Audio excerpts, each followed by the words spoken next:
Wouldn't it though? Yes.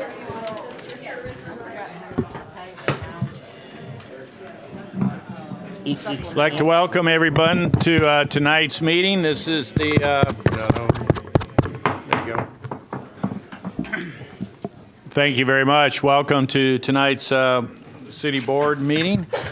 We have a large agenda for tonight, and actually we have about 13 action items consisting of 8 resolutions and 5 ordinances.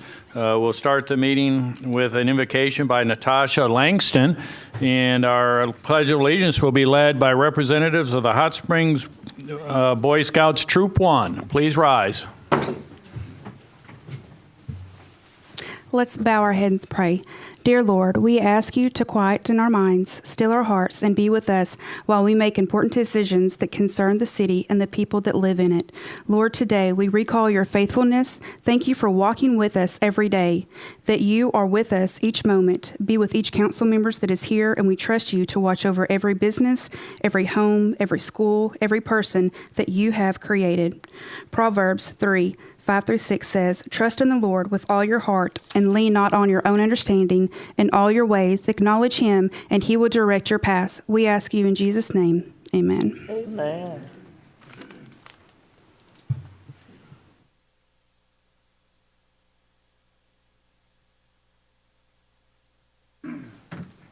Face the flag, please.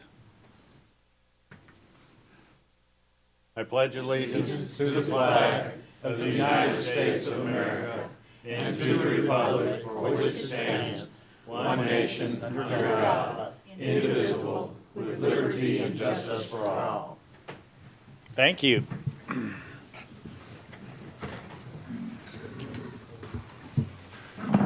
Thank you very much. We'll call this meeting to order. Please call the roll. Davidson, Here. Jones, Here. Clark, Here. Weatherford, here. Garcia, Here. Folly, Here. McCabe. Here. This time we'll consider approval of the agenda. Are there any additions, deletions to the agenda or items under the consent agenda that you'd like to be have moved to new business? Hearing none, a motion to approve the agenda as presented. So move. Got a motion? Second. Or a second? Weatherford. We a second? All in favor of approving the agenda, please signify by saying aye. Aye. Opposed, same sign. Agenda is approved. Now we'll consider approval of the minutes of the regularly scheduled meeting of January 15th. Are there any additions, deletions, or corrections to the minutes as presented? May I so move? Got a motion to approve? Second. Seconded by Director Garcia. All in favor signify by saying aye. Aye. Opposed, same sign. Minutes are approved. Recognition of gifts. We have a certificate for a thriving community. Parks Director Anthony Whittington is going to make this presentation to the city of Hot Springs. Thank you, Mayor, fellow board members.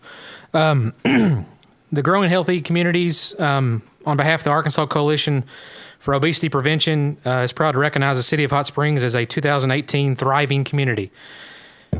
The Arkansas Coalition for Obesity Prevention is focusing on making healthy choices the easy choice. The coalition's mission is to improve the health of all Arkansas communities by increasing physical activity and healthy eating to reduce and prevent obesity. Growing Healthy Communities, the coalition's primary project since 2010, brings together individuals, companies, organizations across sector lines to recognize that a healthy community is a better community on virtually every measure of success. In working towards this purpose, the Arkansas Coalition for Obesity Prevention awards recognition at 3 levels: the emerging, blossoming, and thriving. Thriving communities are demonstrating change through data, environmental changes, and policy changes. This is the 3rd year in a row that the city of Hot Springs has got the gold standard, or the thriving community. So, Thank you. Congratulations.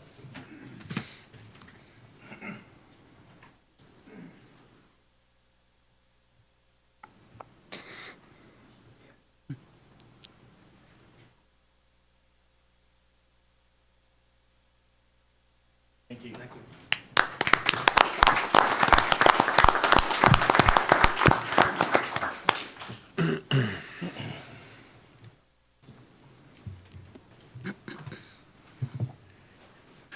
given all that we have available to us with our outdoor recreation opportunities, being recognized as a thriving, healthy community should be commonplace, but it isn't always that way. And I know a lot of employers throughout our community have developed programs within their respective places of employment to encourage employees to think healthier and take healthier options. Certainly, the City of Hot Springs has introduced a number of those type of activities and programs. So we as a community can be healthier and live a more fulfilling and healthy life. So, right, Elaine? Yes, I was going to say something. I decided not to. That is probably the first time. Yes. Okay, Mayor. All right. Now we're going to move on to City Manager's report. We know that many of you have come out tonight for other items on the agenda. This is the City Manager will provide a State of the City report, and I think you'll find it very enlightening. And Bill Burrough, City Manager. Thank you, Mayor, members of the board. Board of Directors and citizens of Hot Springs, it is my privilege to present the 2018 State of the City Address. This annual address is an opportunity to celebrate our city's successes over the past year and to speak about significant goals and objectives for the coming year. Ladies and gentlemen, there is much going on in our city, so much that it would take a speech of excessive length to adequately summarize it all. But suffice it to say that the state of our city is dynamic. Every day, we are witness to the people, places, and events that will shape our city's history for future generations. I share the honor of serving the city with a group of highly dedicated public servants, our mayor, and board of directors. To our partners across the city and county and state, thank you for your commitment. Only by working together can we realize our collective success. Our city's future will be set by those coming together to build community and create opportunity. It is my honor to serve as your city manager as we collaborate to achieve that vision. One vision with many partners. Some of the accomplishments we have experienced this past year were set into motion many years ago, while others occurred more organically through our citizens' strong entrepreneurial spirit. Nonetheless, it is safe to say none would have been possible without our many partners, both public and private. So please allow me to highlight just a few of the many accomplishments that work toward the vision of a strong and vibrant Hot Springs. Oaklawn Racing and Gaming made two significant announcements that mark a new chapter in the 115-year-old history of this Arkansas and Hot Springs institution. Oaklawn Racing and Gaming announced a historic $100 million plus expansion project that includes increased gaming, a high-rise hotel, and a multi-purpose event center. The gaming expansion, totaling 28,000 square feet, will be the second such undertaking in the last 5 years. The hotel project will be comprised of 7 stories and 200 rooms, with half overlooking the track below. Additionally, there will be a 14,000 square foot event center capable of accommodating 1,800 people for concerts and banquets. This project, one of the largest tourism-related expansions in our state's history, will also rank among the state's largest economic development projects in 2019. Its November announcement featured Governor Asa Hutchinson, Oaklawn President Louis Sella, and many local and statewide officials.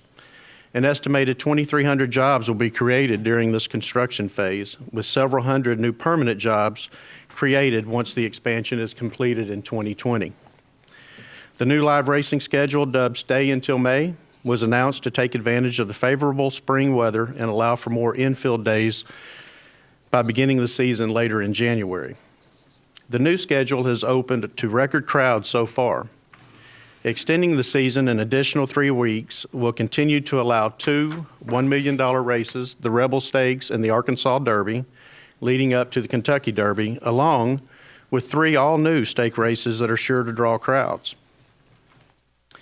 In partnership with Visit Hot Springs, the Walton Family Foundation, and the City of Hot Springs, Phase 1 of the Northwoods Trail System was opened to an overflow crowd grand opening in November. The Waterworks Trailhead served as a backdrop for the culmination of several years of planning and construction to develop a world-class trail system with an initial investment of $1.3 million. The Northwoods Trails showcase diverse mountain biking experiences for a spectrum of ability levels on single track, flow trails, rock gardens, and jump trails over the 14.5 miles of completed trail. We have also partnered with Garland County to connect the Cedar Glades Trail System to offer over 25 miles of mountain biking trails just minutes from our downtown. The Northwoods Trails will be a strong economic engine for our city and an evolving world-class recreational facility for residents and visitors for many years to come. Downtown redevelopment has continued at a remarkable pace, attracting much attention again in 2018. Private and public investments in and around the downtown business corridor has transformed the area with bustling shops, restaurants, and hotels. The results speak for themselves when you think back just a few short years and recall the vacant buildings and empty sidewalks, which are so hard to imagine today. Recently, we celebrated the 100th business opening since the Majestic Fire in February of 2014. That figure now stands at 111 new business openings. With more than $12 million in capital investment and 16 commercial properties changing hands in excess of $8 million, business development continues to fuel the continued resurgence of our famed downtown. Two of this year's new restaurants include the highly anticipated 501 Prime and The Vault. Both of these fine dining establishments are flourishing in rehabilitated historic structures that sat unused for many years. If you take a trip through downtown, you will notice new decorative tree lighting. The 56 trees located in the downtown are wrapped with clear LED strands, which will light up the district every evening year-round. This project was made possible by the Downtown Association of Hot Springs, Visit Hot Springs, and the city's parks and street personnel. A wayfinding signing initiative is underway with financial support from the Federal Lands Access Program. The program will help visitors find their way to and around the city's historic core and the national park located in the heart of the downtown business district. The phased approach begins with our downtown area and will extend towards the community's perimeter. West Central Arkansas Planning and Development District, National Park Service, and Visit Hot Springs are collaborating to ensure the project will make Hot Springs more accessible to our citizens and visitors. Two large-scale transportation projects have increased motorist safety and efficiency with completion of the Highway 7 South and the Highway 70 East widening projects. The Highway 70 project widens some 18 miles of roadway to 5 lanes, connecting Hot Springs with Interstate 30 at a cost of $78.5 million. Highway 7 South was also widened to 5 lanes over a heavily developed section covering 1.4 miles at a cost of $10.6 million. Both projects could not have been possible without the help of RDOT and Garland County. The $2 million voter-approved bond funding for the Mid-America Science Museum will amplify its stature as a premier hands-on science attraction. The expansion project will add a 7,000 square foot exhibition hall capable of housing national exhibits and additional educational resources. As the museum approaches its 40th anniversary, it has provided what is now commonly called STEM education since its founding. The former Hot Springs Boys and Girls Club baseball fields will be transformed into a first-class baseball facility with a large investment from the Oaklawn Foundation. The Foundation's $500,000 grant to the Hot Springs Advertising and Promotion Commission for the first phase of the new Majestic Park Baseball Complex will have a tremendous impact on the area's youth and the overall community. The Hot Springs Housing Authority embarked on a large-scale rehabilitation project of their public housing units in the amount of $22 million. This capital investment was the first since the buildings were constructed in the 1960s. The Housing Authority and its staff worked with many public and private financing professionals to accomplish the renovation of more than 365 housing units. The project is scheduled to be complete later in 2019 and will shift from public housing to HUD's Section 8 voucher-based housing. The innovative project provides the capital investment to rehabilitate the aging housing stock while ensuring the units remain as a permanent, affordable housing. Another major investment in the region was made possible by officials with Hot Springs, Garland County, Hot Springs Metro Partnership, Malvern, Hot Springs County Chamber of Commerce, and Veranda Luxury Pontoons. The announced expansion by Veranda Luxury Pontoon and Express Boats of Hot Springs is expected to add 100 new jobs and invest more than $8 million in the former 377,000 square foot general cable facility. The project will accelerate production of the high-end pontoon boats manufactured by Veranda and provide space for express boats for expansion opportunities in the near future. Economic indicators.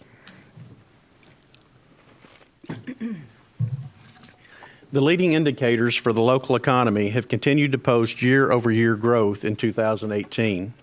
Hot Springs continues to be one of the top tourism destinations in the South, and as evidenced by recent hospitality investments, is also emerging as a national destination. Visitor-based spending generated more than $60 million in state and local tax revenues. The travel and tourism industry supports approximately 7,600 local jobs and has contributed to the drop in the unemployment rate to 3.9%, all positive trends.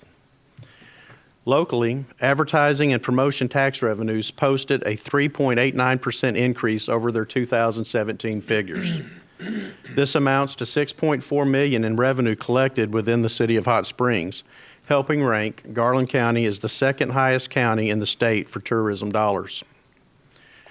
Local sales tax collections grew by 3.76% in the most recent reporting month of November 2018, with a 1.8% increase year-to-date 2018.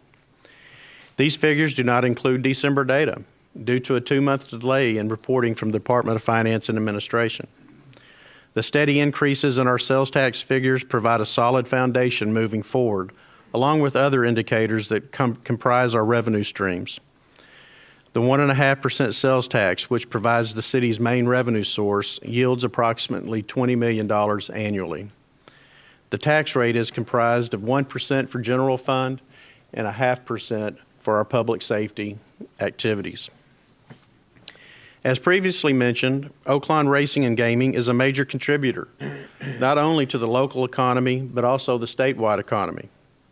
Overall, revenues from games of skill showed an 8.5% increase, bringing in approximately $2.2 million in revenue to the city in 2018.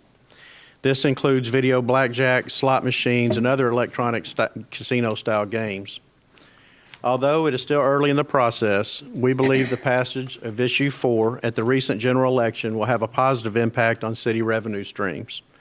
Based upon present-day gaming receipts, projections show an increase of $1.5 million in revenue above current levels. According to the Arkansas Realtors Association, new and existing residential unit sales experienced an 18% jump for the Hot Springs area in 2018.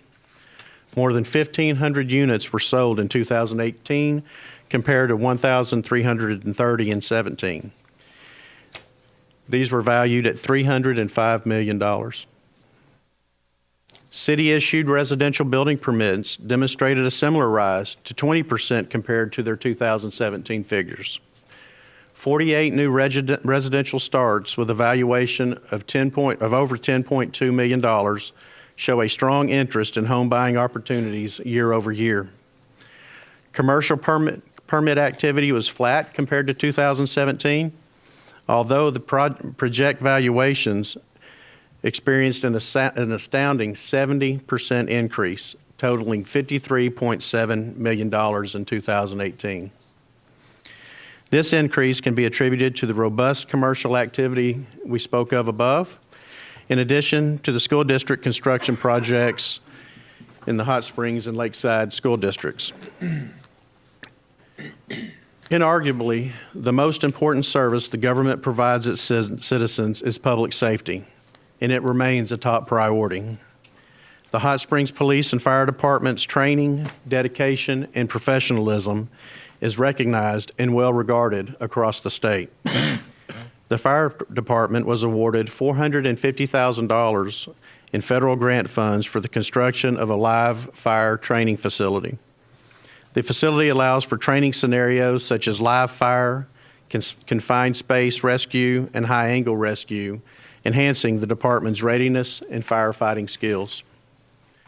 The Hot Springs Police Department continued several of its community outreach efforts with the popular Citizen and Teen Police Academies, graduating 53 residents. This year's National Night Out had 12 neighborhoods participating. It's the largest since the program began. An effort to curb opioid overdoses has led the department to include naloxone training for all sworn officers. This training initiative has saved the lives of several citizens since its implementation. Both departments' dedication to duty and cooperation throughout the Hot Springs and Garland County area point to a long-standing tradition of service to our many visitors and those who call our city home. Now more than ever, the way we communicate with citizens is changing. Facebook, Twitter, Instagram, and others offer a platform for immediate engagement with our citizens. The police department uses social media to help identify individual suspects of various crimes. This has led to the popular Warrant Wednesday featured on the department's Facebook page. This program has helped clear 90% of individuals with warrants across the 23,000 followers they have. Additionally, the city Facebook page has over 14,000 followers, with page likes increasing more than 10% since January 2018. These are impressive statistics that we look to grow in order to engage and inform our citizens.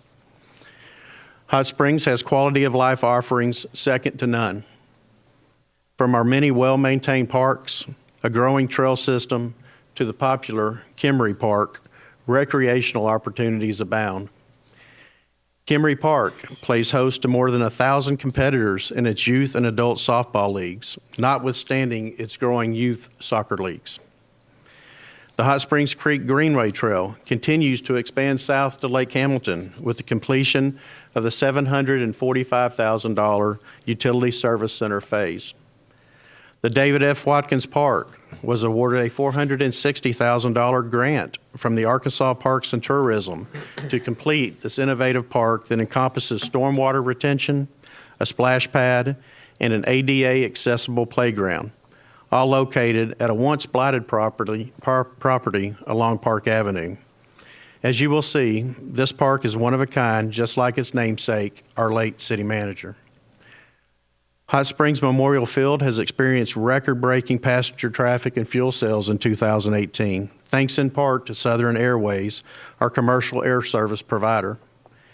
An outstanding 71% increase in passengers compared to 2017 led to 8,937 passengers either arriving or departing Hot Springs. Passenger flights to Dallas, Texas offer a major visitor market and connection to one of the largest airline hubs in the nation and provides access to the entire country. The airport fuel sales have also grown to 25% over the 2017 figures. A $4.3 million project to provide additional aircraft parking and improve intersecting taxiways is currently underway that will augment operational safety for our aircraft. Healthy neighborhoods are essential building blocks of strong and vibrant communities. In 2018, the City of Hot Springs and the city's Housing Authority jointly prepared an analysis of impediments to fair housing choice study, examining patterns of race, poverty, and housing needs, access to opportunity, and housing barriers. To support affordable housing, Hot Springs' 2018 initiatives for low and moderate income households include funding for the construction of 2 new affordable homes built by Garland County Habitat for Humanity, renovations at the Ouachita Children's Center for unaccompanied youth, and 6 homebuyer education classes, providing more than 100 residents with eligibility for up to $10,000 in down payment and closing cost assistance through the Arkansas Development Finance Authority.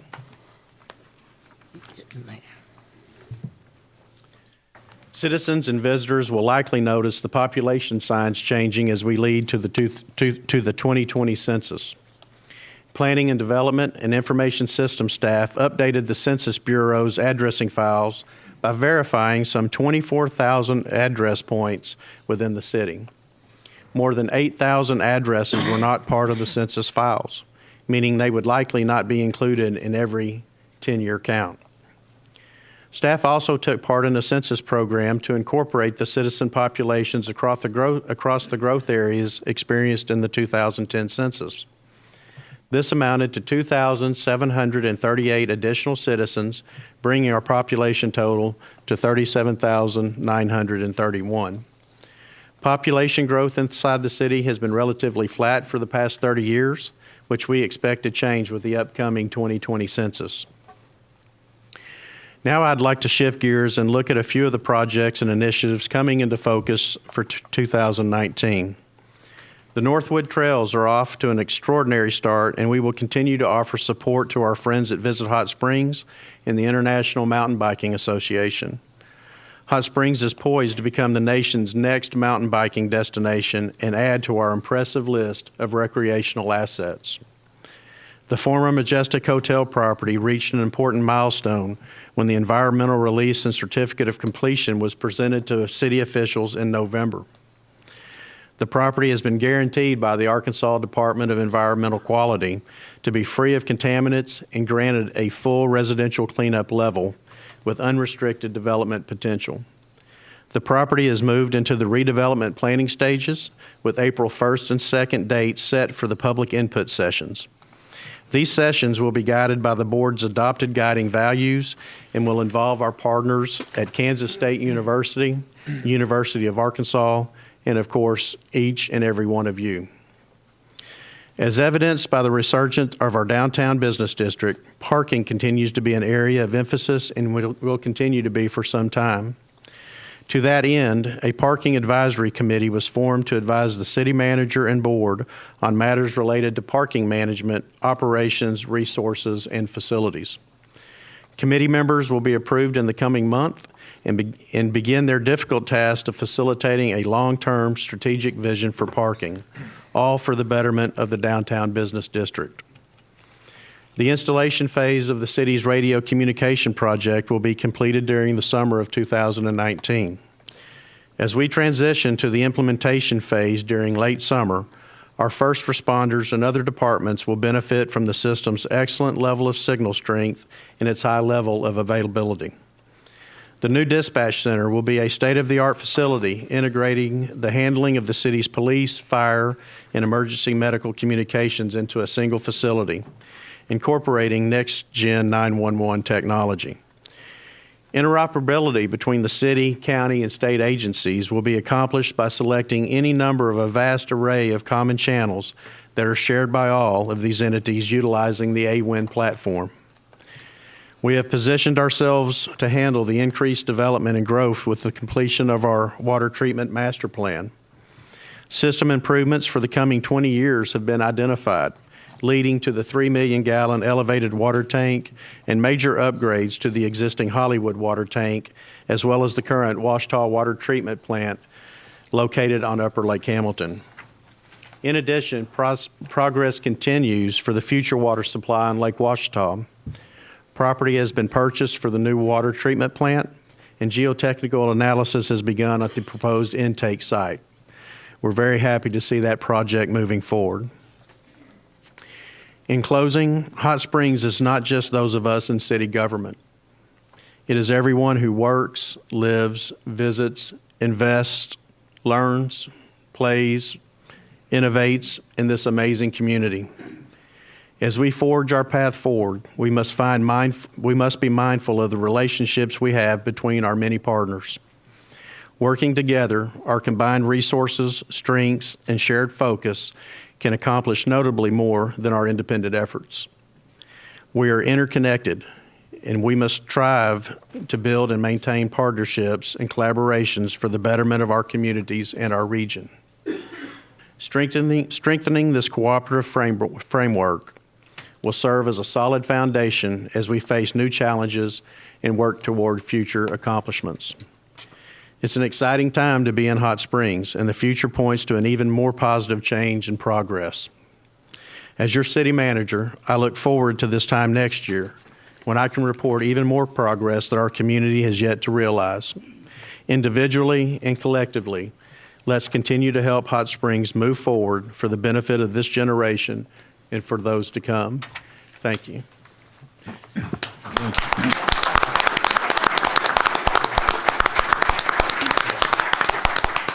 Mayor, that was good. 30 minutes.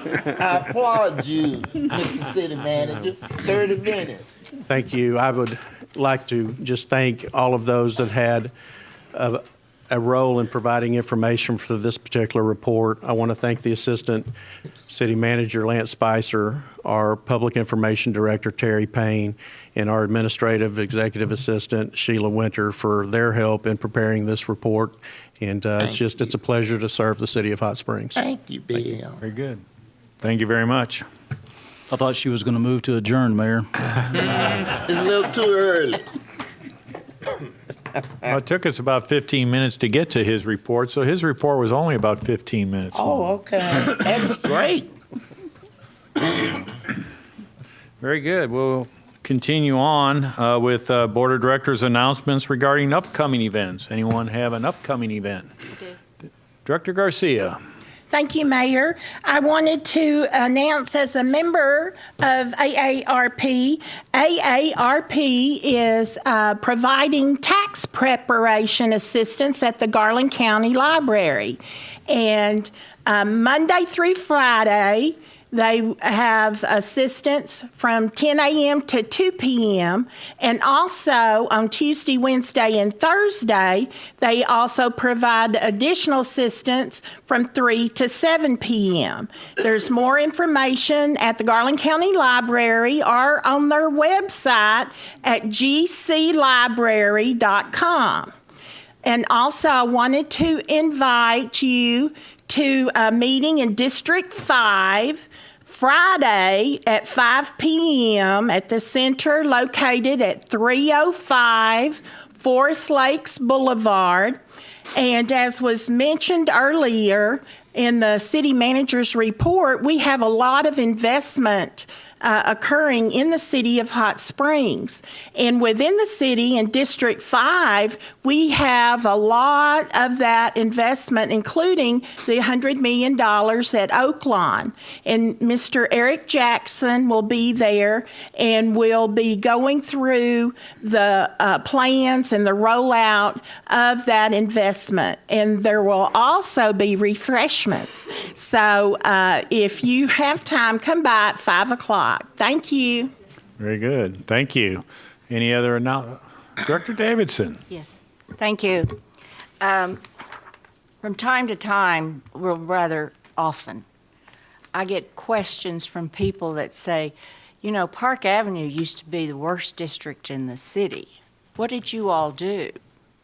I said, there's this organization called the Park Avenue Community Association that we refer to as PACA, that those people literally helped clean up that community. I won't state what was spoken the first time I attended a meeting, but we were given specific instructions if you saw certain kinds of folks hanging out on Park Avenue that looked like they weren't supposed to be there. And so we literally moved that, and we've got 3 people here that are current and former presidents of Park Avenue Community Association, and I'd like for them to stand, please. Come on, girls, get up. Janice. The next Park Avenue community meeting is the third Monday on the February 18th. And these people are doing a great job. We're very, very proud of Angie as our current president.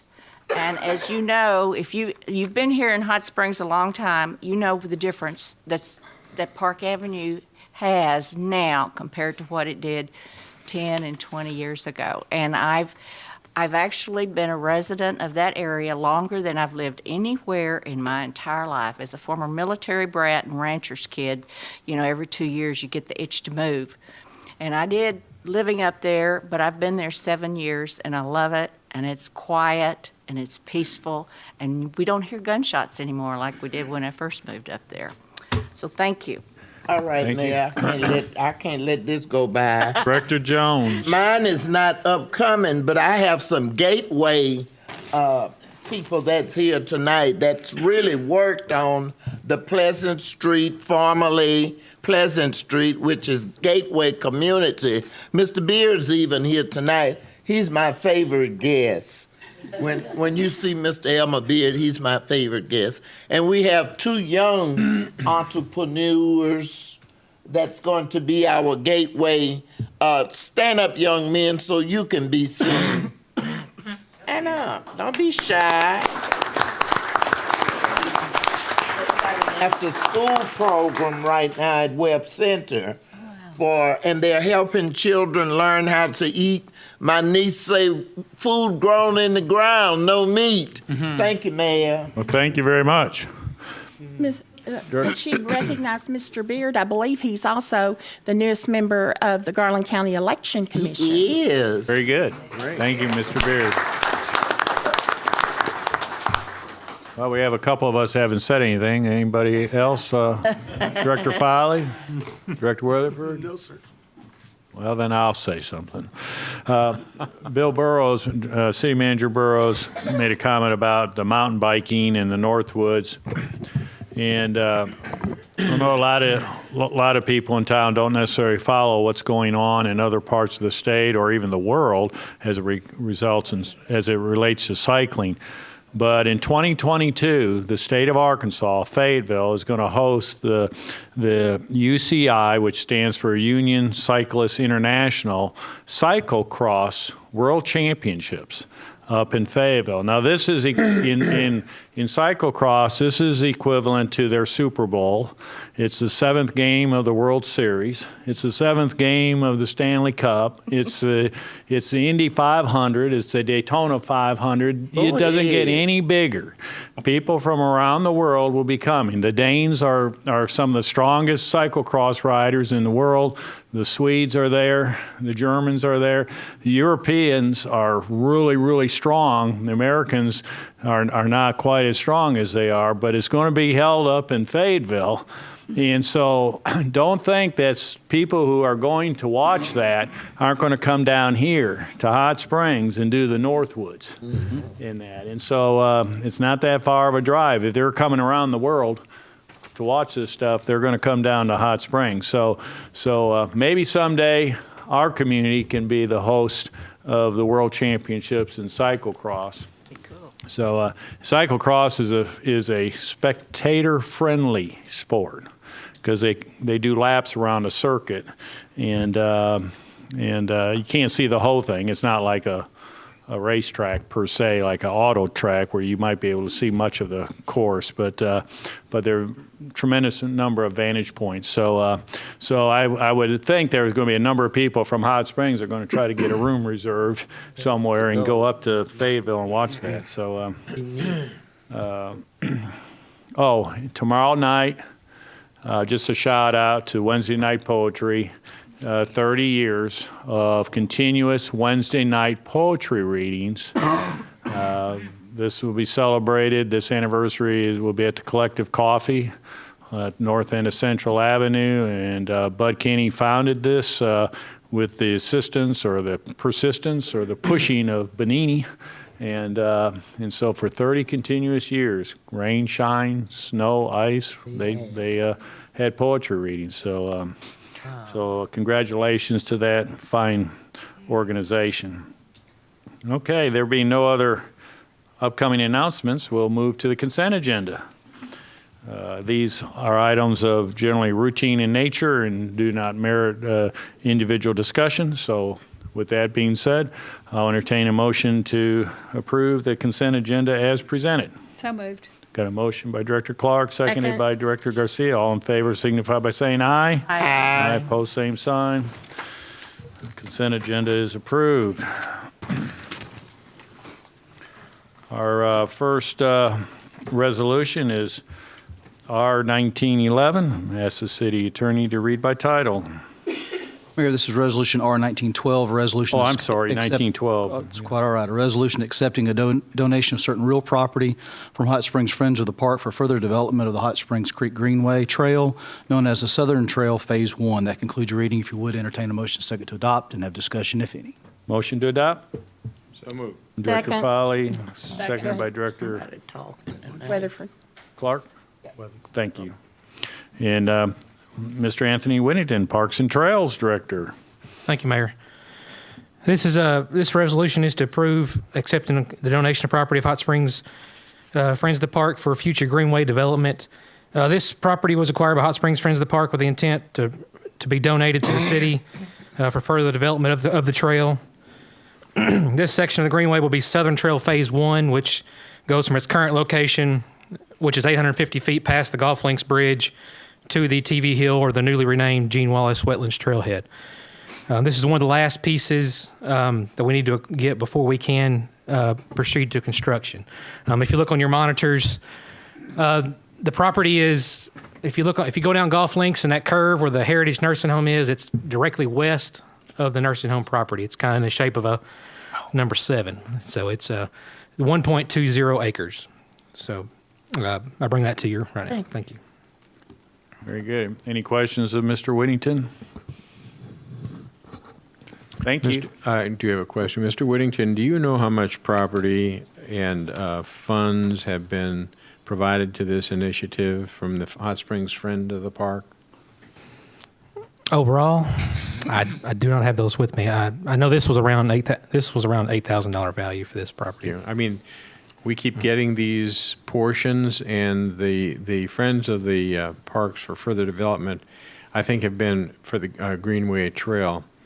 I think have been really instrumental in getting this project done. This has been going on for years, but they single-handedly have made this possible. Yes. And we have 3 members of the Friends of the Park here with us. We have Ned Skugg, the president, Ken Freeman, who is our trails coordinator, and John Simpson is with us. I think Ned was going to say a few words here in a second. So, Thank you. Thank you. Thank you. We have a number of people speaking on various items this evening, and I just want to remind everyone that we do have a 3-minute time limit, so we appreciate if your comments can be restricted to that 3-minute time frame. Our first speaker on this issue is Miss Angie Ezekiel. And could you please come up and state your name and address, please?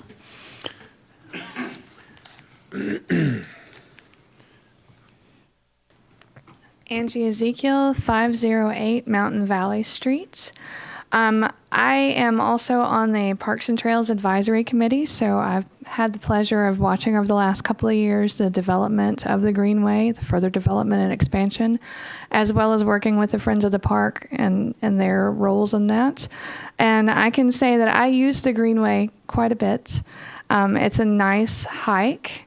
You know, it's not too flat, not too steep. Right now you can go from the transportation depot to the end and back, and it's about 5 miles. So, I mean, that's a really nice thing that we have available to us. And when we do that on the weekends, lots of times we see grandmothers with their little grandkids riding their first little 3-wheeler, you know, and you see families out bicycling together, people with their dogs in the dog park. And having that little bit of nature, that little walk next to the creek, I think has really been beneficial to our community as a whole. And I think that continuing to develop that with the Friends of the Park will make our community healthier and more attractive to new visitors and residents. So I encourage us to continue. Thank you. Thank you. Our second and final speaker on this subject is Mr. Ned Skoog. Please state your name and address, please. Ned Skoog, 105 Earls Point. Good evening, everyone. And we, Friends of the Park, certainly want to endorse and encourage this resolution. This one has been in the making for quite a few years, actually. So, and a lot of you guys know that. And thanks to a lot of people, we're to this point.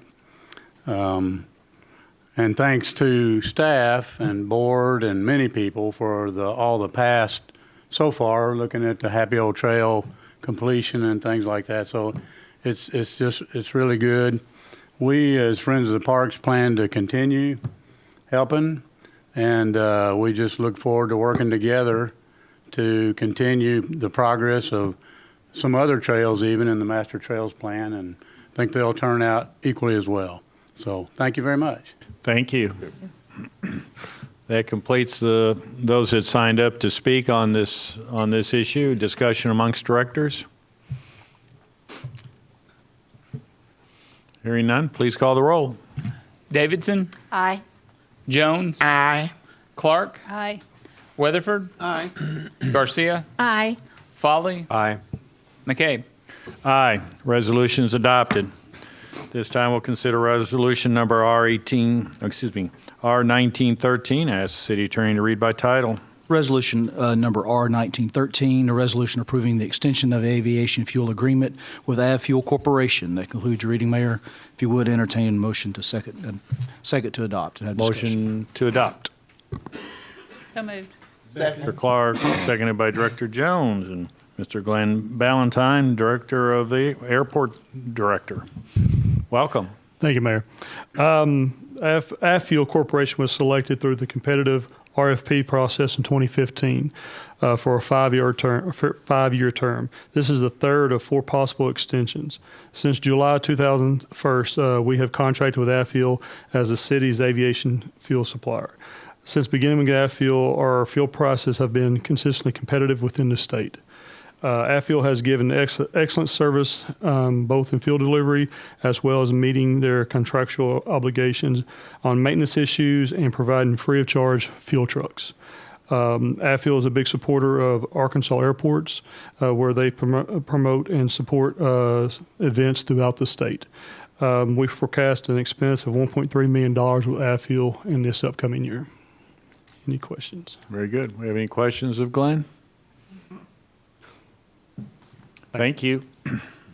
We had no one sign up to speak on this issue. Do we have any discussion amongst directors? Hearing none, please call the roll. Jones. Aye. Clark. Aye.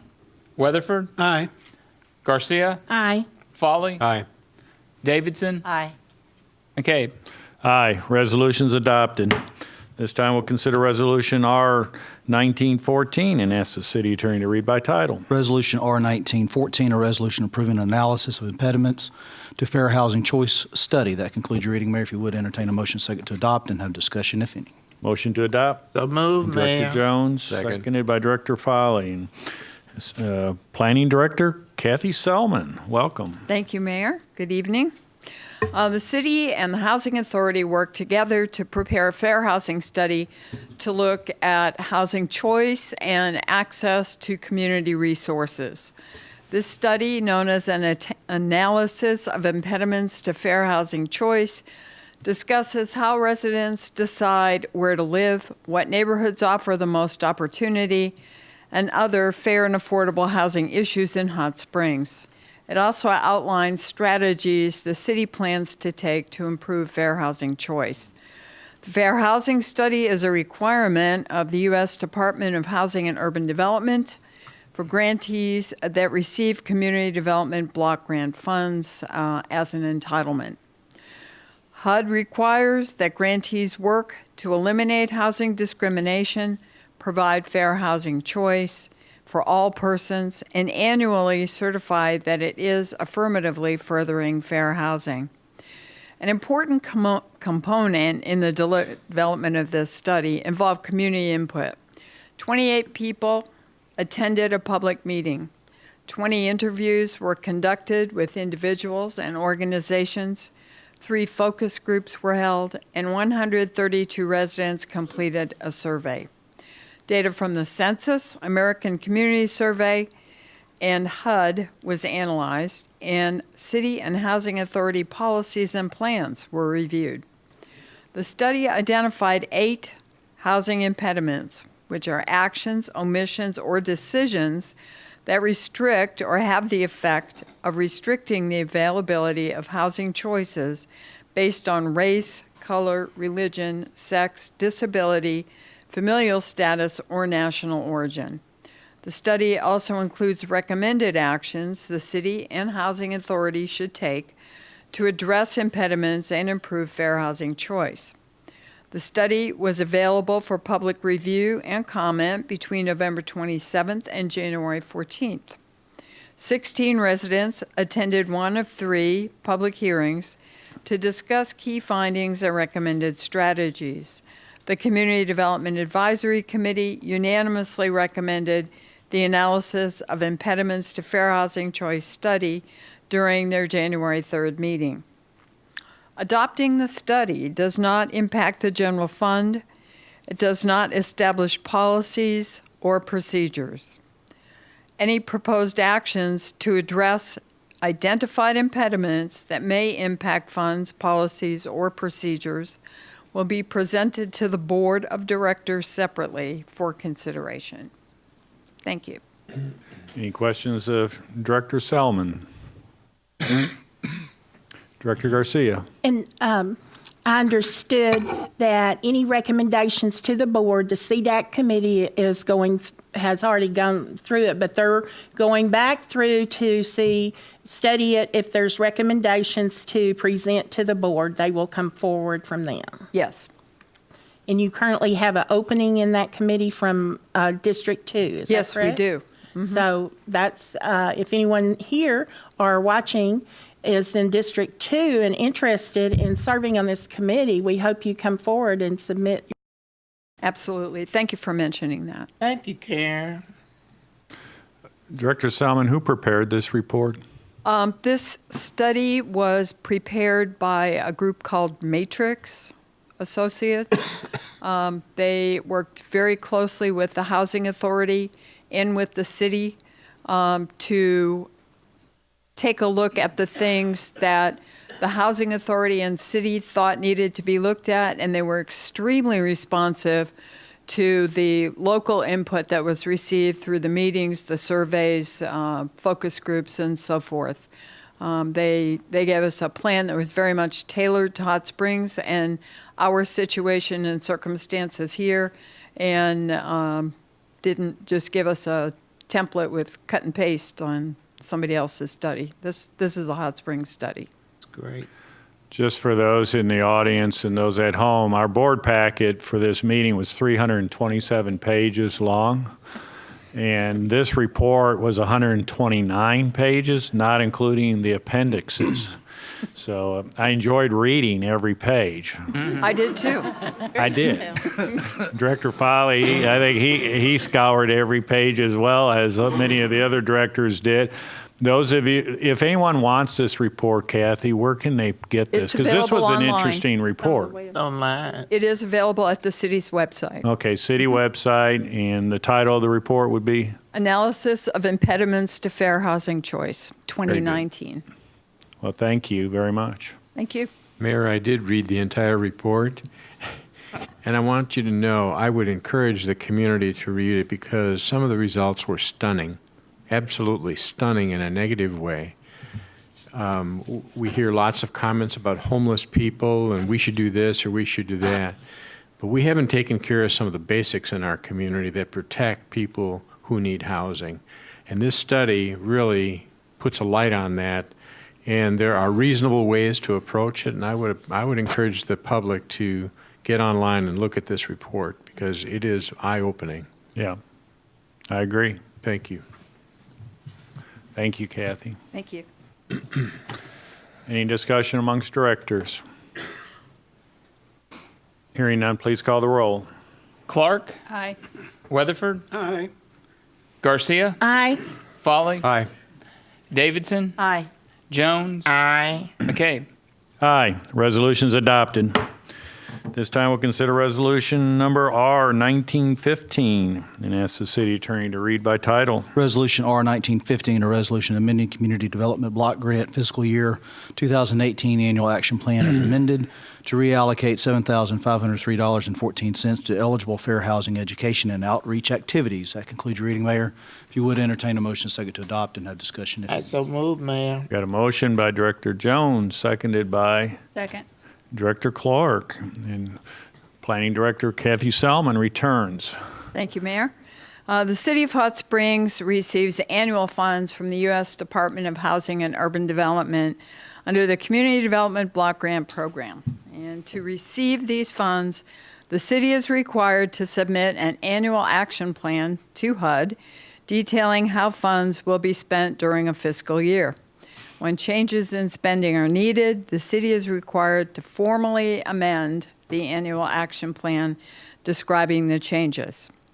This amendment to the fiscal year 2018 annual action plan proposes reallocating $7,503.14 in unspent funds from projects that were completed under budget to fair housing, education, and outreach activities. And that may include, but isn't limited, to print advertising, public service announcements, educational materials, and classes for our citizens. The recent analysis of impediments to fair housing choice recommended increasing resident awareness of fair housing rights and complaint procedures, increasing participation in the CDBG-funded homebuyer education program, and providing fair housing education classes and materials for landlords, realtors, and residents.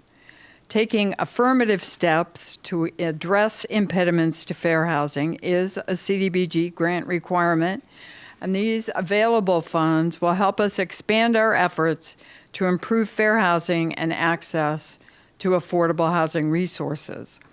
The amendment was available for public review and comment between December 28th and February 4th. The Community Development Advisory Committee held a public meeting on January 3rd to discuss the amendment. 2 residents at that time commented in support of education and outreach activities, and they also provided low and no-cost advertising ideas. The Community Development Advisory Committee recommended that the Board of Directors consider the amendment. Thank you. Very good. Any questions of Director Salmon? Thank you. We had no members of the audience sign up to speak on this issue. Any discussion amongst directors? Hearing none, please call the roll. Weatherford, Aye. Garcia, Aye. Folly, Aye. Davidson, Aye. Jones, Aye.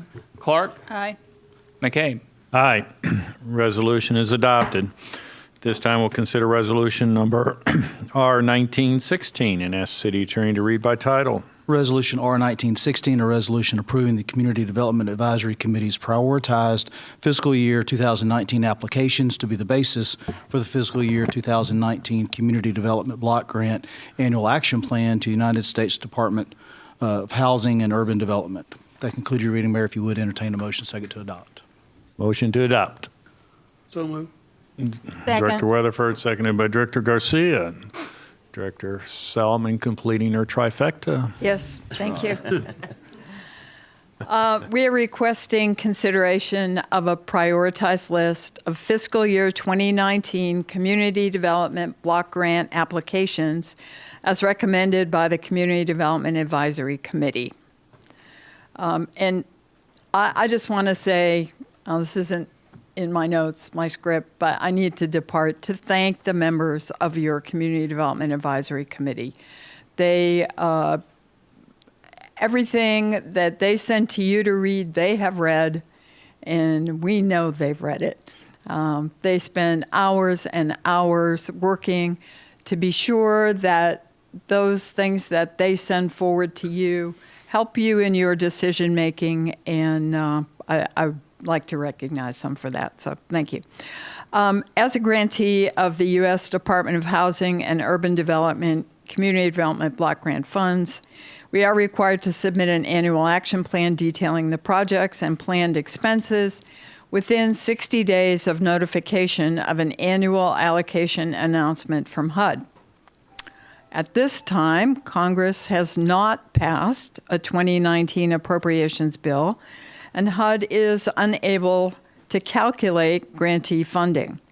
However, we need to continue moving forward with community development block grant plans in order to meet statutory deadlines. Preliminary approval of a prioritized list of projects enables the city to focus limited resources on completing requirements to submit the annual action plan on time following the allocation announcement. In preparation, applications were solicited between July 5th and August 24th, 2018. They were made available for public review on August 28th. 19 eligible applications were received from 6 nonprofits, 4 neighborhood associations, and the Planning and Development Department.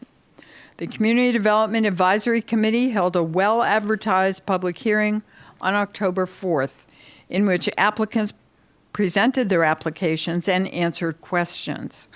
Public comment was heard, and following a lengthy discussion, the committee recommended the proposed list of prioritized projects to you for your consideration. 23 residents attended the meeting. 6 public comments were heard in support of various projects, and no additional written comments have been received. It is difficult to estimate what our annual funding might be without an appropriations bill, but based on recent years, it could be between $340,000 and $450,000. If the 2019 HUD allocation is less than the total amount of proposed projects, projects would be funded in the prioritized order up to the amount available. Projects in excess of the available amount of funding will be placed on hold for reconsideration should additional funding become available in fiscal year 2019. And on our previous item, you saw that funds do become available from time to time. So that's a good thing. Should the actual allocation exceed the total amount of prioritized projects, unallocated excess funds shall be reserved for infrastructure improvements where such funds may be used for eligible projects, or the Community Development Advisory Committee may recommend other action to the Board of Directors. As always, needs outweigh available resources, and it's unlikely that we will be able to fund all proposed projects. Thank you. Very good. Thank you. Any questions of Director Selman? Thank you. Thanks. We have 2 citizens who have signed up to speak on this issue. First will be Miss Cindy Rogers. Please come forward and state your name and address, please. Hello, my name is Cindy Rogers, and I live at 138 Circle Drive, and I am the current chair of the Park Avenue Community Association Board of Directors. And I would like to say before I start, I want to thank the board, the CDAC committee, the city departments, and Michelle Sestilli for the continued effort and support of our neighborhoods. The Community Development Block Grant has made a tremendous impact on our neighborhood, as it has with Whittington and the Gateway Neighborhood Association. It has helped spur development in our low to moderate income neighborhoods. And I believe it was in 2015 at a board workshop, the city decided to concentrate on those efforts in areas 1 and 2 and to finish what we started. The Park Avenue Community Association has a 30-year history of advocacy for our neighborhood. It has ebbed and flowed over that time, but since 2013, the Community Development Block Grant process has helped spur development and economic growth in our area. It has done more than anything else to improve the livability, the safety, and the accessibility. So when we review the priority of projects, I ask that you please continue to look at the neighborhood infrastructure and safety and accessibility projects that we've done in our 3 areas that we targeted, and to continue that, because without that, we have no funding besides the city departments to fix our neighborhoods. And I appreciate your time, and thank you very much. Thank you. Miss Angie Ezekiel.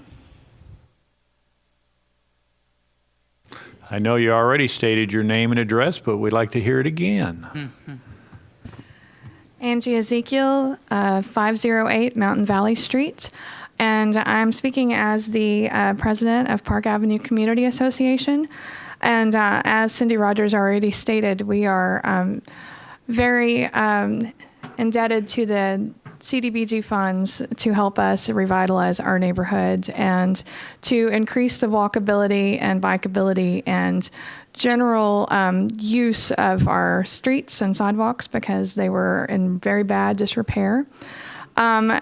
A former city manager spoke about a ring of blight, which involved our neighborhood, Park Avenue, Whittington Valley neighborhood, as well as Gateway, because these were areas that had fallen into disrepair over the last few decades.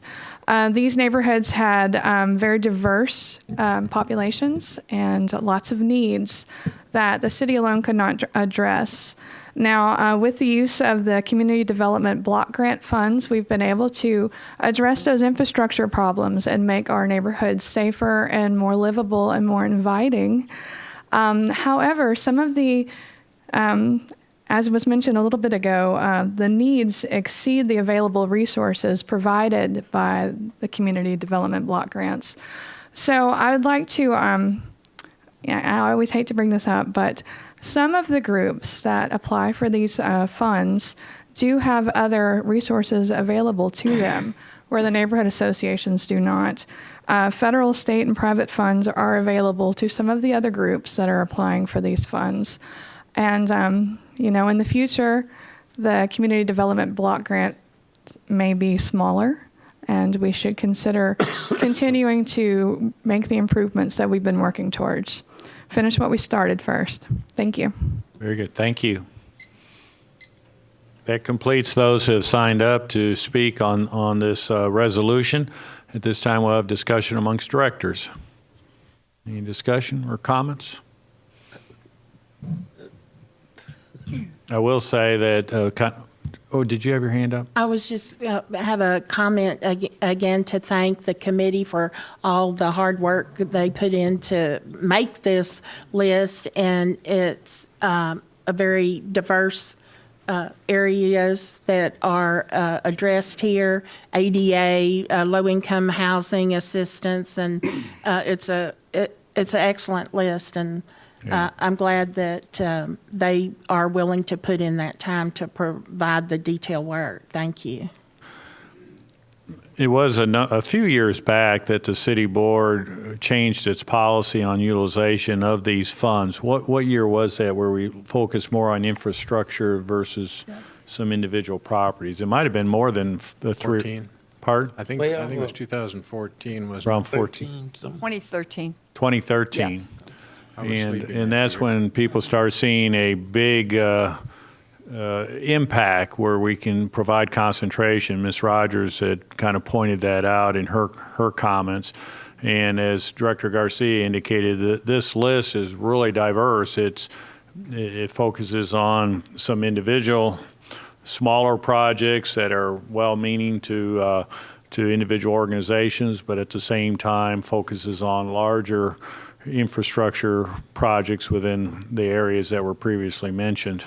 One such area is in the Malvern Avenue Improvement Project. It was number 3 on the list. Thank you, ma'am. For design plans for from Grove to East Grand at about $44,000, $43,500. So those are big things that groups like the Pleasant Street aren't able to fund, but we as a city through the community block grant are able to provide those dollars and perform those study services. So on a second note, I was actually talking to some business people earlier this afternoon regarding how we prioritize some things, and I made reference to the Community Development Advisory Board as the means by which we, as a city board, receive their guidance and input on how these are prioritized. And I'm not certain, since we've changed our policy, whether the city board has ever altered this list. We always ask what happens if we get more funds or if some funds are left over, but we've never altered this. We've taken what they've said and let them run with it. So we really appreciate their efforts in doing the legwork that then we can approve and make our community better. So, any other comments? Hearing none, we'll call the roll. Garcia, Aye.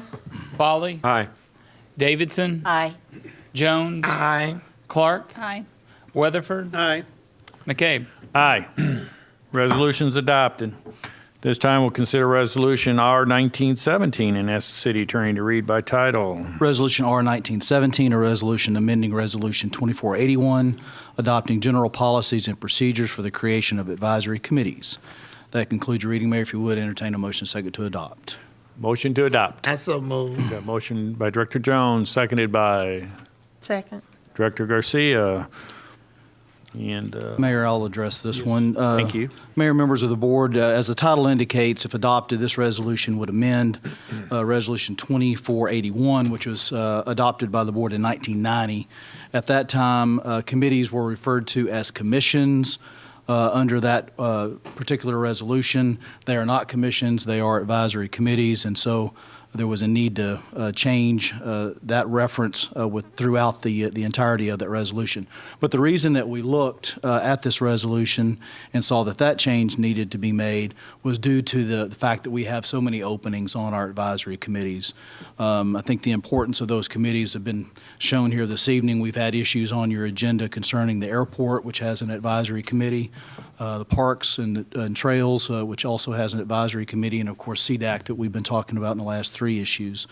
There was a prohibition for anyone who was an appointed official to serve on that any advisory committee. That term was not defined within the resolution, and that caused some ambiguity and uncertainty in who could apply for such positions. So that has been stricken from the resolution. So unless there is some prohibition under state law for someone who is serving under, let's say, the Civil Service Commission, for example, no member of the Civil Service can serve on any other board, commission, or committee. But this would open it up for others to apply for these various advisory committees, which we have openings for. very good. Any questions of the city attorney?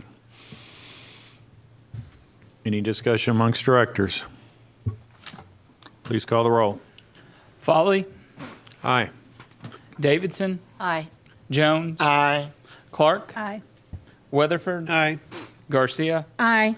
McCabe. Aye. Resolution's adopted.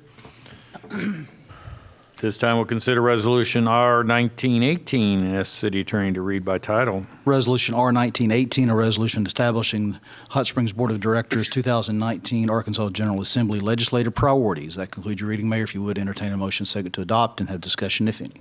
Motion to adopt. So moved. Director Foley, seconded by Second. Director Weatherford. And let's see, we've got Mr. Spitzer going to On give to us this a one. staff report. Thank you, sir. This particular item, as the title does indicate, these are various legislative priorities that have been derived either from city staff or from the Arkansas Municipal League. Excuse me. The Arkansas Municipal League, for those that are unaware, they are the spokesperson for cities during the legislative session. This particular priorities listing does include 33 draft bills and some of the priorities of the Arkansas Municipal League. So I won't go into all those various items. They are of importance to cities and towns, but I will move through. We have 4 different legislative items that are have been identified by staff. First on the listing there is, it has a very long title, but essentially it deals with collecting and remitting online sales tax by those type of sellers. It's obviously one of great importance to local governments and state governments. Currently, I believe there is a bill that's been proposed that would do so. At this time, it hasn't. Obviously, it's moving through the process, but it's very important to local governments, and we would like to see that kind of level the playing field between brick and mortar and those online sellers. So that's item one. The second item deals with maximum age requirements for firefighters. Currently, civil service law requires a 35 years of age limit. There are two other exceptions within the law, but this particular SB 54 has an exception whereby if you are a member of the service or uniformed reserves and you are within 3 years of separation or retirement, that age requirement would be exempted. So that provided a little bit of some heartburn for our civil service, police and fire, and that's one of the ones that they had brought to our attention as a possible legislative priority. The second one deals more with public awards. So I think you saw on your item 9, a lot of the awards for CDBG projects were all in that $30,000 to $40,000 range, and currently the state law requires projects that are $35,000 or greater to have a cash bond to back that particular project. We would request that possibly be amended to increase it. Right now, it does require, it kind of limits some of the smaller businesses to get into those type of projects. And obviously, with these local projects, we would like to have additional contractors that are able to participate in it. So $35,000 requirement, we'd like to see that adjusted possibly. And the final one deals with the prohibition on local governments to deal with broadband. I think this was a holdover from previous, the 2017 session. And really, it also deals with right-of-way management practices. So this is one that was previously the city had supported, and we've just carried this one forward as well. Very good. Just I want to make a point that 35-year age limit for firefighters, that only pertains to them being employed. Correct. Not Yes. if they've been in the force since age 22 and they reach 35, they got to go. That's correct. No, Yes, it's just sir. for new Hiring age. Hiring age. Yeah.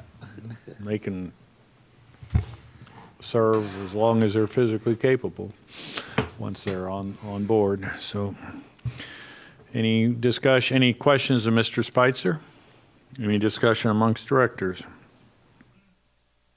Hearing none, please call the roll. Davidson, Aye. Jones, Aye. Clark, Aye. Weatherford, Aye. Garcia, Aye. Folly, Aye. McCabe. Aye. Resolution's adopted. Our final resolution, but we have other action items under the ordinances. Our final resolution of tonight is R-1919. Ask the city attorney to read by title. Resolution R-1919, a resolution establishing Ouachita Avenue Entertainment District within the city of Hot Springs. That concludes your reading, Mayor. If you would, entertain a motion second to adopt. Motion to adopt. So moved. Director Clark, seconded by Second. Director Davidson. And Mr. Denny McFate, Director of Public Works, will provide a staff overview. Thank you, Mayor, members of the board. The area businesses have expressed an interest in establishing an outdoor entertainment district, which would go from the corner of Market and Ouachita along the west side of Central to include the parking lot on the north side of Chapel Street. By approving this resolution, it will enable special events to take place outside the buildings within this district. But it would still be subject to review through the special event application process to be reviewed and approved by all applicable city departments for each event. And by approval of this resolution, it would allow this also district to be utilized if there was an interest in time for the St. Patrick's Day Parade festivities. Any questions? Thank you. I got a question. Yes, sir. I noticed you said outside the buildings in this district that you're creating. Yeah, there's certain laws by the ABC that they still got to abide by. There's only 2 buildings in that At this district. time, The rest yes, of them sir. are parking lots. Yes, sir.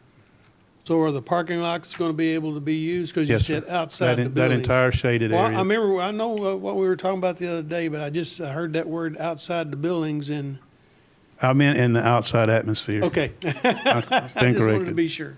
Yes, sir. Thank you. Thank you. We had no citizens sign up to speak on this issue. Any discussion amongst directors? Hearing none, please call the roll. Jones, Aye. Clark, Aye. Weatherford, Aye. Garcia, Aye. Folly, Aye. Davidson, Aye. McCabe. Aye, resolution's adopted. We have 5 ordinances we'll be addressing this evening. Our first will be consider ordinance number 1908. And I'll entertain a motion to suspend the rules and read by title only. So moved. Second. Motion by Director Weatherford, seconded by Director Clark. All in favor of the motion to suspend the rules and read by title, signify by saying aye. Aye. Opposed, same sign.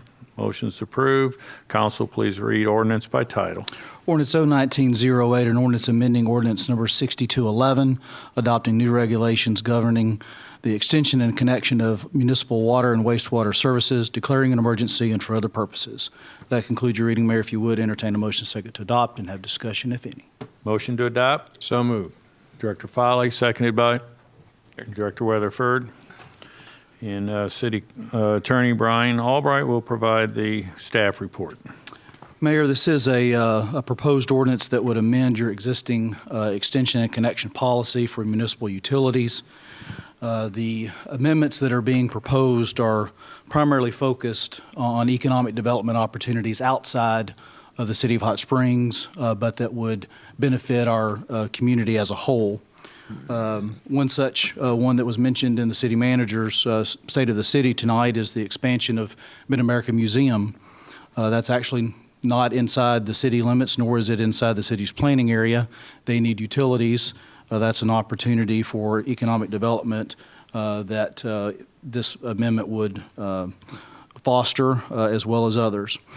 So to that end, Section 1, subsection J2 of your existing policy sets forth the criteria for connections and extensions outside of the city limits. Those criteria would not apply to areas that would fall under the certain exceptions. If the requested location were owned by the City of Hot Springs or any of its component units, if the requested location were within the geographical boundaries of Mid-America Industrial Park, if the requested location were within the geographical boundaries of Garland County Industrial Park, Highway 270 East, if the requested location is within the city's service area and qualifies to receive job creation incentives through the Arkansas Economic Development Commission in any of the following categories. There are 4 categories. One is the Advantage Arkansas, that's an income tax credit. ARC Plus, that's also an income tax credit. Credit Rebate, which is a cash rebate program, and infrastructure grants, and that's the Governor's Quick Action Fund. In addition to those changes, it would also allow for connections to duplexes within the planning area outside of the city limits, and it would also establish a multifamily application fee for connection or extension in the amount of $250. Very good. Any questions of Mr. Albright? Thank you. We've had 2 citizens as signed up to speak on this ordinance. First will be County Judge Darrell Mahoney. Welcome, County Judge. But you're still going to have to give your name and address. My name is Darrell Mahoney. I'm the Garland County Judge, and my address is 1115 Walnut Valley Road. Ladies and gentlemen of the board, and Mr. Spicer, Mr. Burrough, Mr. McCabe, and distinguished counsel B, I want to come before you tonight and be extremely brief because I feel very insignificant after listening to the State of the City address from Bill Burrough. It was very impressive, and I'm proud that we get to be a part of that. Representing the government of Garland County, which is part of the City of Hot Springs. We're all one in this together. Whether people have wanted to believe that in the past or not, we are. And representing them, I want to thank each and every one of you for reaching out to try to make changes and move forward to bring our community forward. Economic development begins in the center and moves outward, and a rising tide raises all ships. So we're in this together, and we're going to do our part to make sure that we can do everything we can to ensure the development within the city and within the county. I don't want to hold anything back from anybody. I want to have an open door. I'm going to be here as much as I can to come to your meetings because I want to know what's going on with you, and I don't want you to have to hear secondhand from somebody on the street that we didn't appreciate the movement that you've made towards us. So I came here tonight to just tell you all that as a citizen of Garland County and as a county judge and as a representative of the Quorum Court, we certainly appreciate and recognize what you're doing. And any time that any of you need anything, my office is always open.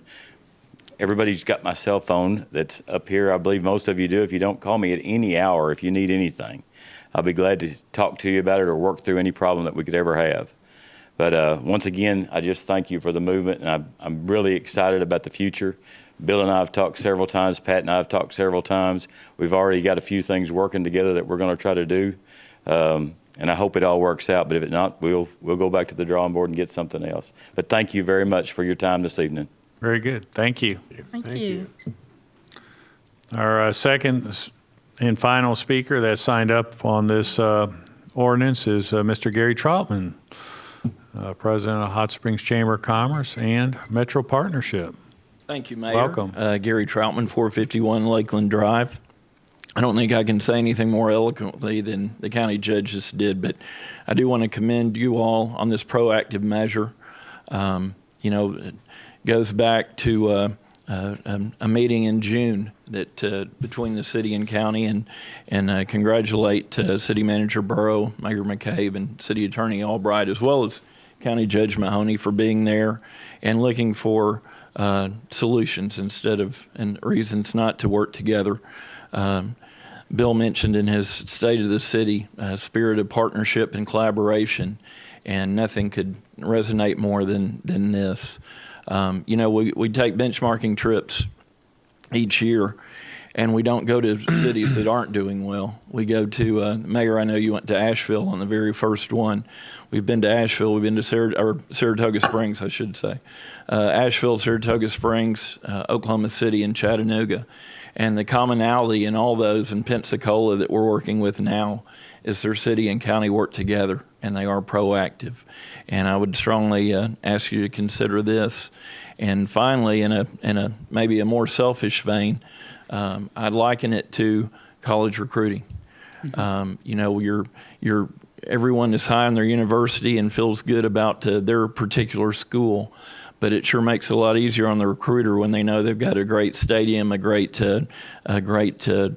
staff of professors and education, and the facilities. And this just allows us, before we go out on these recruitment trips, to know that we can deliver what we promise, knowing that connection is going to be there. So thank you for your time, and again, I really appreciate you being proactive on this. It's a big step. Thank you. Thank you. That completes the list of citizens that have signed up to vote to address the board on this issue. Any discussion amongst directors? Director Foley. Thank you, Mr. Mayor. I'm going to support this issue when it comes for a vote, but I want to go back just a little bit and remind everybody that at the time we passed this resolution, the original resolution, we had a significant shortage of water. And we're concerned about our inability to provide water to all of our existing customers if we continued to do the extensions and connections. Since that time, we have made several changes in our policy that were measured based upon our ability to provide that water. And I see this as just a really positive effort to get out and support any question of economic development support. I especially appreciate Judge Mahoney's comments about the cooperation. I would like to add, though, I think that this is probably the opportune time for the board to have a work session to really talk about, once our treatment plant is finished and we know we won't have a problem distributing water, what is our intent in terms of further distributing it throughout the county? Without binding future boards, I think that the public is entitled to at least an expression of our intent as to what we will do to handle this utility. And so I'd ask for a work session at some time to discuss it. Very good. Any other comments? I'll just add one short comment. What I like about this, and I want to thank Brian and Bill and the staff that worked on this, it's the City of Hot Springs has a contract with Hot Springs Metro Partnership for economic development. And we provide them $100,000 a year for that service. And sometimes, we can be kind of counterproductive where we sign a contract for services, but at the same time, they have to have the tools to attract industry, and water can be that tool. And so for us to be able to expand the availability of water within these defined industrial parks, as well as recognizing these the Arkansas Economic Development Commission's certification programs is a win for the Hot Springs Metro Partnership, for them to be able to do their job more effectively. So I thank the staff for your efforts in this area. Any other comments? Hearing none, please call the roll. Clark, Aye. Weatherford, Aye. Garcia, Aye. Folly, Aye. Davidson, Aye. Jones, Aye. McCabe. Aye. And Mayor, before we get ahead of ourselves, there yeah, is we an got an emergency emergency clause, which I'll clause. read in its entirety. Section 4, effective date, emergency clause. This ordinance being immediately necessary for the protection of the public health, safety, and welfare is hereby found and determined that an emergency exists and therefore will be in full force and effect from and after the date of its passage and approval. That concludes your reading of the emergency clause. If you would entertain a motion second to adopt. So move. Motion by Director Garcia, seconded by Director Foley. We need to do voice. Voice vote's fine. All in favor of the emergency clause signify by saying aye. Aye. Opposed, same sign. Emergency clause is adopted. This time we'll consider Resolution 01909. And I'd entertain a motion to suspend the rules and read by title only. So move. Second. Motion by Director Garcia, seconded by Director Clark. All in favor of the motion signify by saying aye. Aye. Opposed, same sign. Motion's approved. Council, please read by title. Ordinance 01909, an ordinance waiving the requirements of competitive bidding for the purchase and installation of additional emergency warning sirens from SafetyCom and for other purposes. That concludes your reading, Mayor. If you would entertain a motion and a second to adopt. Motion to adopt. So move. Director Jones, seconded. Second. Director Clark. Mr. Denny McFate, Director of Public Works, will provide the staff report. Thank you, Mayor, members of the board. In late 2013, the city contracted with Little Rock-based SafetyCom for the purchase and installation of the first phase of the emergency warning siren system. Phase 1 was installed in January 2014 and included 5 omnidirectional sirens, which are both tone and voice capable. Phase 1 also consisted of the control hardware and software, which the primary unit is housed at the central fire station, with a backup unit housed at the 911 center. This phase covered the downtown area, including Whittington Park and Central Avenues. Since then, 10 additional sirens have been added to the system, 2 per year, for a total to date of 15 sirens throughout the city. The addition of 2 additional sirens in 2019 will further expand coverage to the south and southwest part of town, one of them being located just east of the Highway 70 Lake Hamilton Bridge. The second location will be in the vicinity of the Hot Springs Mall property. There will be 2 siren stations remaining to be purchased after the 2019 year if this is approved. So 2020 we'd be looking for 2 more to complete the entire city system. The city wishes to enter into a contract with SafetyCom as sole source vendor in order to maintain the same supplier and technical support from SafetyCom. Following a request for proposals in 2013, SafetyCom was chosen from 4 siren dealers that submitted proposals. The price and equipment of all dealers were similar, and SafetyCom was chosen due to their advanced software, which greatly complements the Code Red phone warning system, their excellent reputation, locality, and superior poles that the sirens are mounted on. Proposals were ranked and rated on multiple parameters, including method of doing work, qualifications, experience, and cost. The city has been pleased with Safety Com's equipment and service to date, and the total cost of the system is $77,184.62 and is budgeted in 2019 stormwater budget. Any questions? Very good. Any questions for Mr. McFate? Thank you. We had no members of the audience signed up to speak on this issue, so we'll go to discussion amongst directors. Hearing none, please call the roll. Weatherford, Aye. Garcia, Aye. Folly, Aye. Davidson, Aye. Jones, Aye. Clark, Aye. McCabe. Aye. Ordinance is adopted. We'll consider ordinance number 01910, and we'll entertain a motion to suspend the rules and read by title. So moved. We've got a Second. motion by Director Weatherford, seconded by Director Clark, I believe. All in favor of the motion to suspend the rules and read by title only, signify by saying aye. Aye. Opposed, same sign. Ordinance 01910, an ordinance amending ordinance number 6037, accepting a new section of right-of-way off of Tatum Street and for other purposes. That concludes your reading, Mayor. If you would entertain a motion second to adopt. Motion to adopt. So moved. Second. Director Clark and Director Garcia. Thank you. Mr. McFate, you are going to trump Kathy Solomon in the amount of times you've been up here. Thank you, Mayor. Welcome. Thank you, sir, and board again. Shortly after annexation of the area of Tatum Street in July 2014, the board approved ordinance number 6037, which approved the acceptance of Tatum Street for city maintenance. With the continued growth of the Hot Springs Creek Greenway to Television Hill, it is necessary to extend the street right-of-way maintenance farther west of the existing paving to allow for the future trail construction to the city-owned property, which is a Gene Wallace trailhead at the end of TV Hill. Therefore, staff recommends approving amending ordinance 6037, thereby allowing for the modification of the street acceptance description and also allowing for the city maintenance of this right-of-way to continue to the property that we now own. It's known as Gene Wallace Trailhead. And the boundary description of the street would change to, for Tatum Street, it was from Canna Street west approximately 2,644 feet in length to the southeast boundary of partial ID 91514, which is the Gene Wallace Trailhead property at the end of Television Hill. Very good. Any questions of Mr. McFate? Thank you. Thank you. We had no members of the audience sign up to speak on this issue. Discussion amongst directors.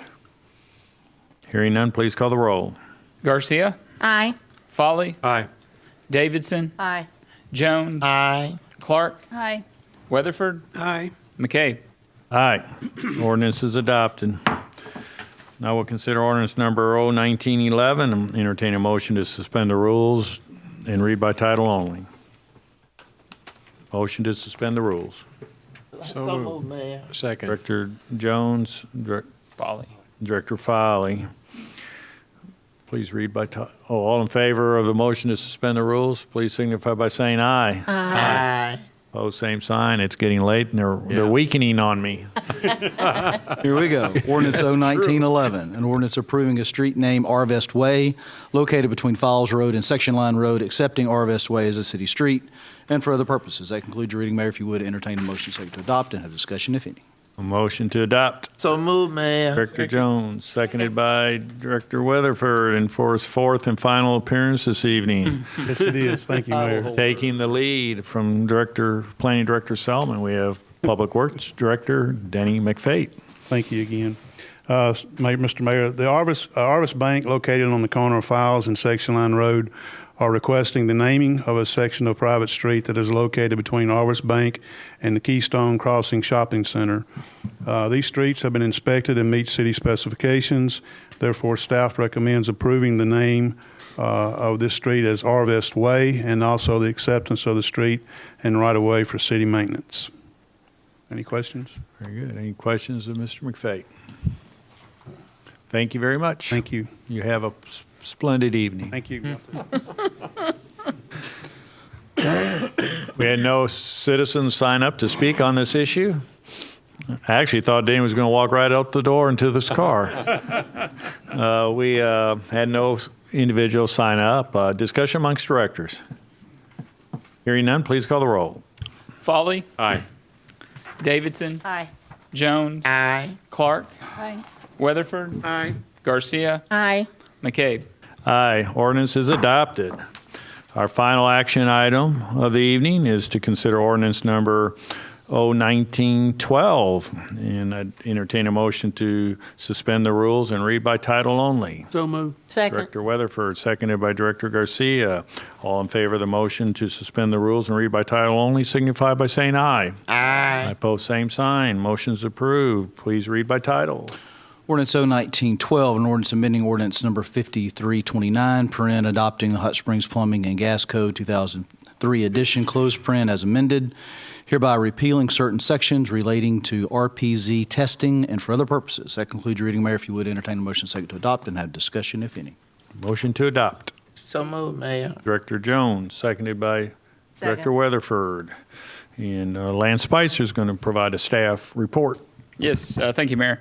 This item is a request to amend. This is Title 15 of the Building Code. Deals with RPZs. Those are reduced pressure zone assemblies. You find those on sprinklers and other types of assemblies like that. Hot Springs Code currently it does require that the use of a digital type calibrated tester. And when doing a little price checking between the difference between a digital testing and an analog, digital retailed for up to anywhere between $2,500 to $7,500, whereas the digital was about $1,000 to $1,500. So in visiting with the building development staff and engineering and utilities, the price differential in the quality of the testing that you got for that RPZ assembly, Hot Springs adopted an exception to the code. So that's an additional requirement that we had with that digital tester. And in reviewing that, we couldn't really see why that particular requirement would be needed. The request is to amend the code to allow for analog or digital, so that those that have made the investment in digital, obviously they can still continue to use them. However, those other type of testing and repair technicians, plumbers, et cetera, they can use analog testing equipment as well. So the amendment on the floor is to allow for analog or digital testing equipment. As far as who can perform the function, is there any change in that? We actually, at the staff level, we had discussed being able to, from the interpretation of the code, to address that particular issue. I think there's been a little bit of ambiguity in how that particular section, 15.6.18 of Hot Springs Code, how it reads. And from a staff perspective, I'll prepare a memo for the city manager and the city attorney to review and give direction on staff how to interpret that particular section. Very good. So right now, the only change would be the addition of the analog testing equipment. Correct. Okay. Let's see. We have two people to speak on this issue. Mr. Ron Gerald. Mr. Gerald, please come forward and state your name and address, please. I'm Ron Gerald, Ron Gerald, 874 Shady Heights. We need to, number one, know what an RPZ valve does. That prevents, it's a valve or a device that prevents fertilizer from your sprinkler system, or contaminants from the hospital, or contaminants from a manufacturing facility from accidentally getting back into the potable water system of Hot Springs.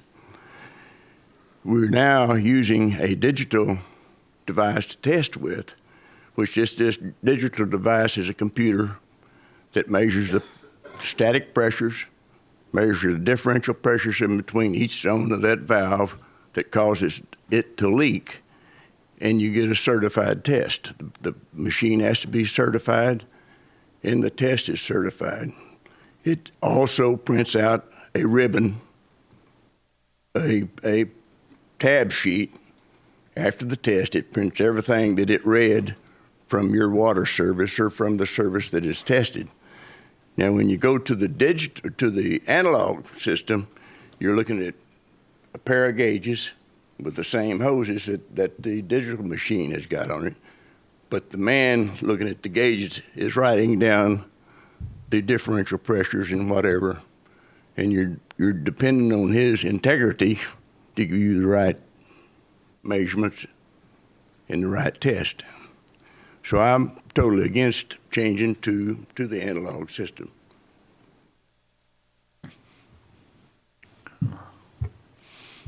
Any questions? Any questions, Mr. Gerald? I mean, So again, it's a serious thing. The digital provides you a paper trail, The if you digital will. provides a print. When the test is done, it prints a tab sheet telling you the static pressures and the pressures in between each part of that valve, that the differential that caused it to leak. And those parameters of the pressures is what determines whether that valve is a good valve or not a good valve. As far as the accuracy of the analog system, is it The accuracy of the analog system, you're depending on the guy that's doing the testing. In other words, he can look at that gauge and it may say 100, but he said, well, 90 I do. No, well, that's the recording part, but the gauge itself is... The gauge itself will do the same thing, but then you're depending on the integrity of the guy that's testing it on your water system. Mm-hmm.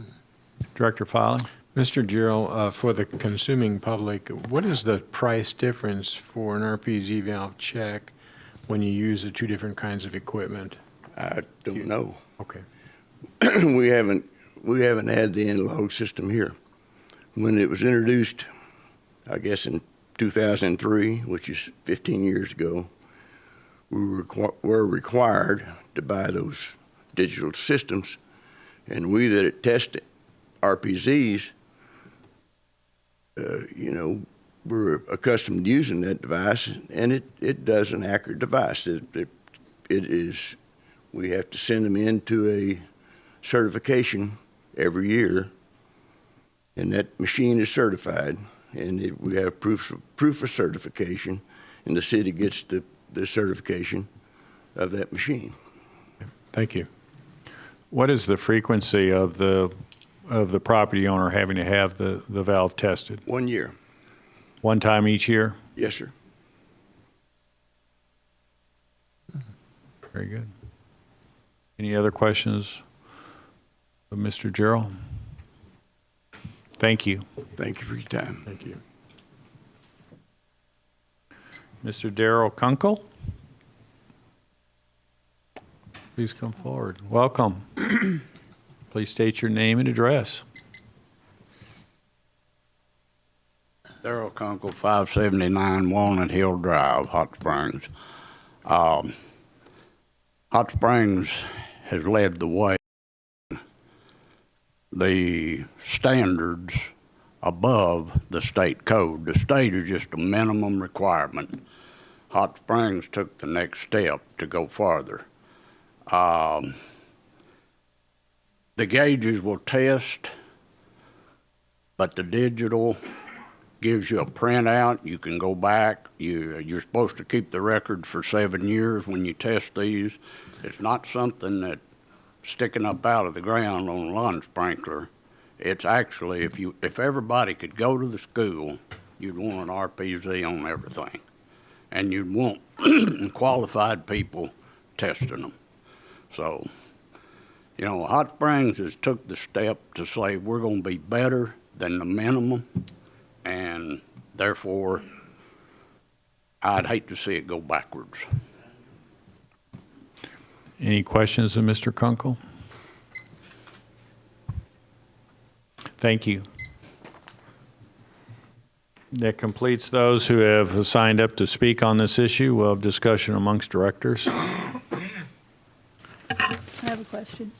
Yeah, Director. What initiated this coming before us, Lance?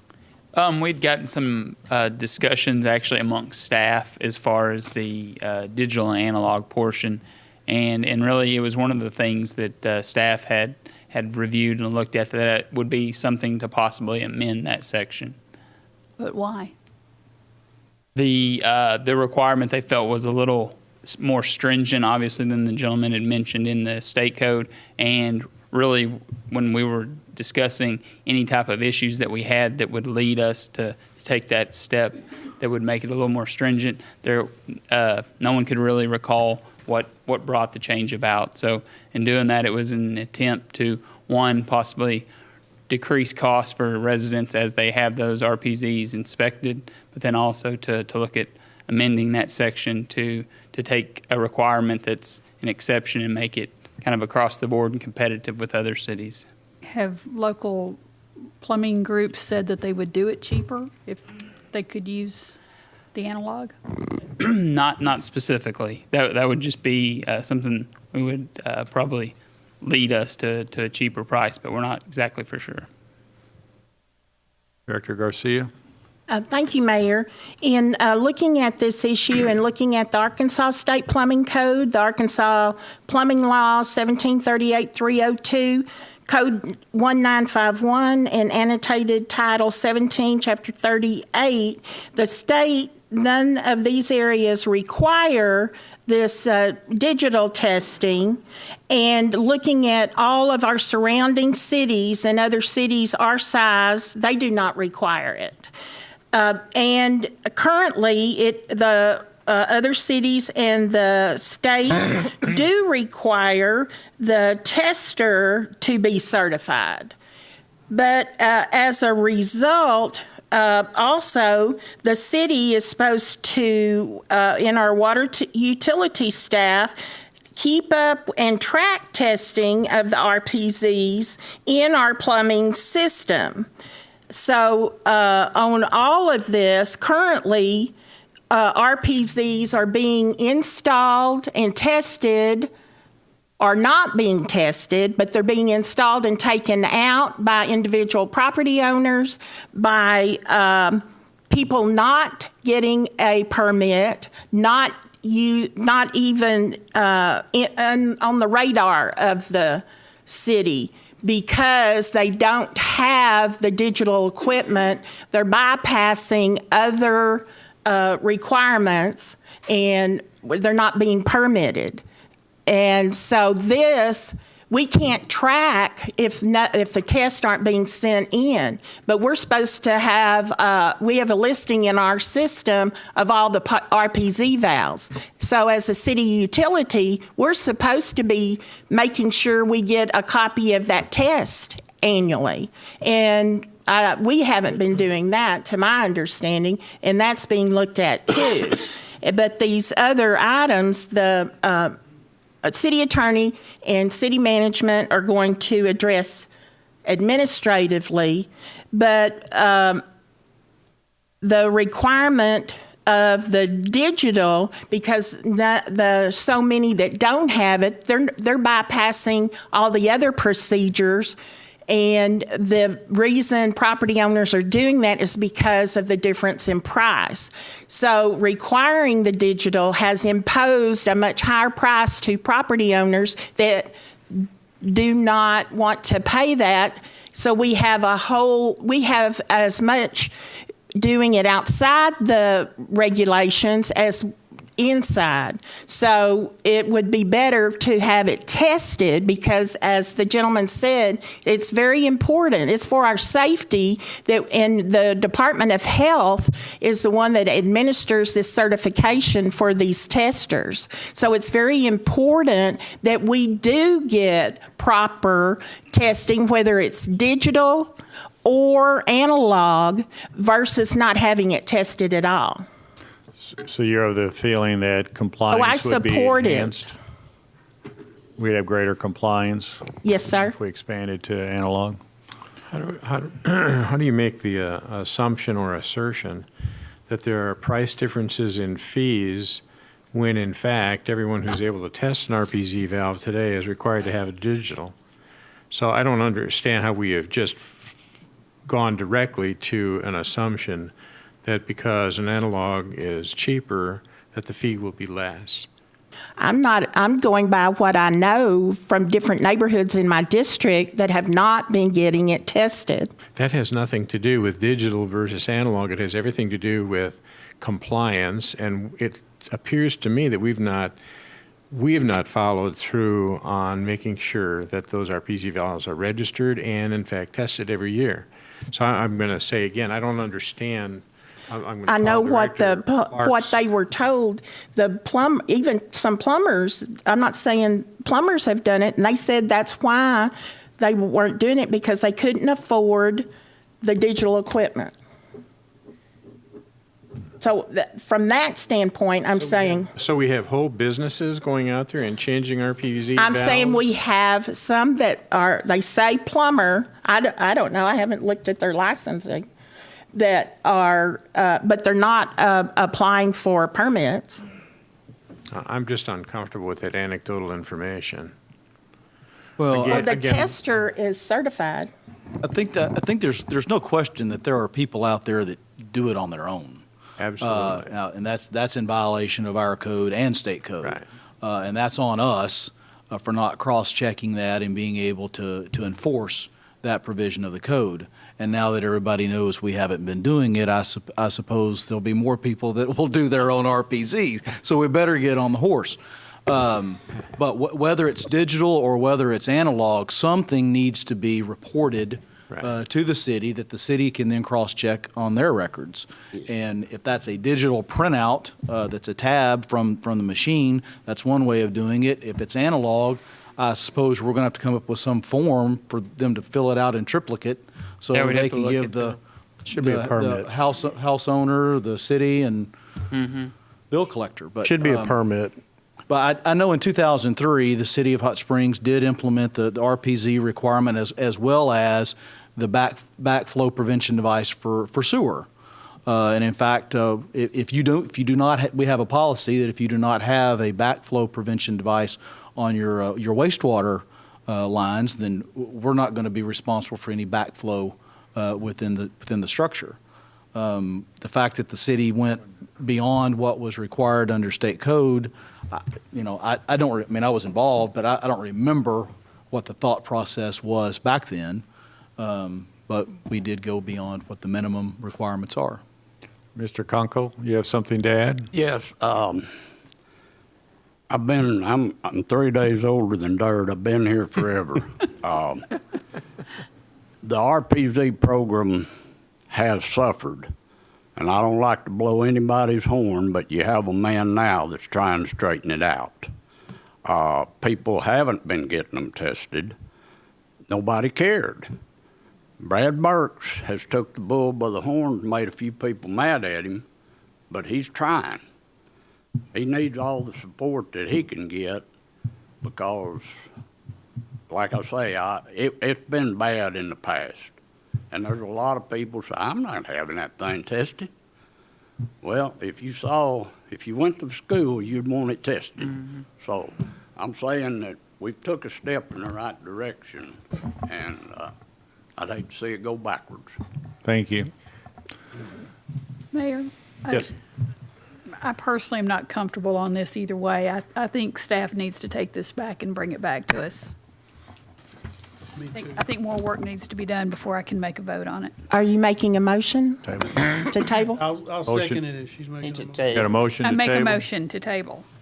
And we have a second. Can we have a duration on the table? I need about 30 days. Oh, yeah. 30 We need a days. time frame. What kind of time frame you need? 30 days? Yeah, give us 30 days to review. I do know, and I want to let the board and the viewing public know that we are checking RPZs. We may not be getting those that are doing things on their own, but those that call in, we do have a plumbing inspector who's Brad Burks. He's relatively new with the city, but he's really taken it, as the gentleman stated, and he's trying to bring that program back into compliance. We do have a hammer when it comes to that. We can cross-check these particular RPZs by our sprinkler or our irrigation code. So we know which ones are supposed to be there, and as we go through this process, it may be that if we don't have that check and balance in place, that irrigation meter's turned off. So we will address the issue. We'll bring it back at a later date and let you know what we find. Thank you.